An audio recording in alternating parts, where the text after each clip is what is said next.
برادر من، اونهایی که یا ناس یا سیگار میکشن، الله سبحانه و تعالی هر چیز زودتر شما رو از این بیماری خلاص کند.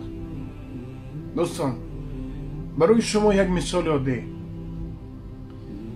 یک دوستی شما یک تلفن خواه آیفون باشد خواه سامسونگ باشد، یک تلفن خیلی قیمت بها خریدو و شما گفتید برادر اگر امکانیت باشد بگم این دو سه روزه همین تلفن خود را به من داده است، یک مسئله مهمی دارم، یک بهانه کردید گرفتید تلفن و در دوام این دو سه روزی که همون تلفن گرفتید و روز دیگر خیستید آینه‌اش شکستید، روز دیگر خیستید یک دیگر همون سخیمی که تلفن دارد از کار برآوردید، با اینکه تلفن نبود، از مغازه خرید با 150,000 با 89,000 روبل روزی اون تلفن از مغازه خریده بود. خب روز سوم خیست و باز یک طرف دیگر اونا مثلا که از کار برآوردید و اکنون ناخواست صاحب تلفن گفت برادر همون تلفن رو به من بیار که خیلی برای منم مهم است. تلفن رو بردید، با نحولی که الان در دست دارید شما را چی طور قبول میکند؟ خوب فکر کنید.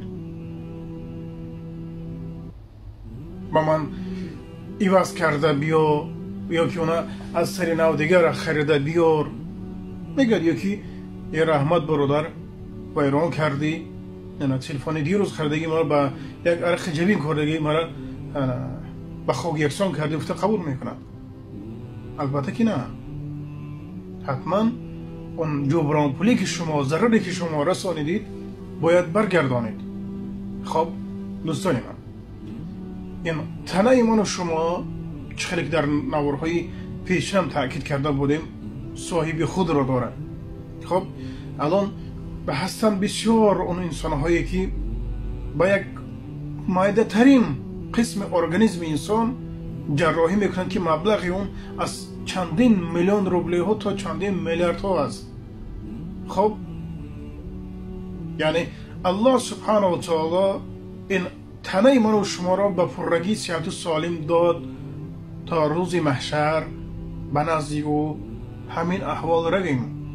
اون بیماری که از جانب الله اون حق نداری هر بحث و مناظره، لیکن اون زهر قاتلی که تو می نوشی و اون زهر قاتلی که تو می کشی برای این جواب خواهی داد. خب یک انسان رو پرسن برادر برای چی سیگار میکشی؟ خیلی عادت کردیم، خیلی پرتاخی. نه برادر دلم نمیشد، یعنی نمیتونم کشم پرتافتن. بعدا یک ماشین داشت که به $10,000 خریداری کرده بود.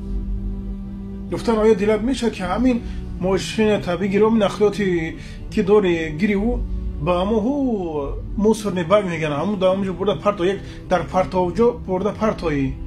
گفت نه برادر. برای چی؟ گفت آخه ما با $10,000 خریدگیم های. لیکن دوستان این ارگانیسم من و شما که قیمت ندارد، خب نرخ و نوا ندارد، میگیرین یک افلاسات، یک چیزی پلیدی که از هر خیل پلیده های چی پیدا میکنن، یعنی که حاصل میکنن میسوزن، میگیرین با ارگانیسم خودتان میکشین و میپرتوین.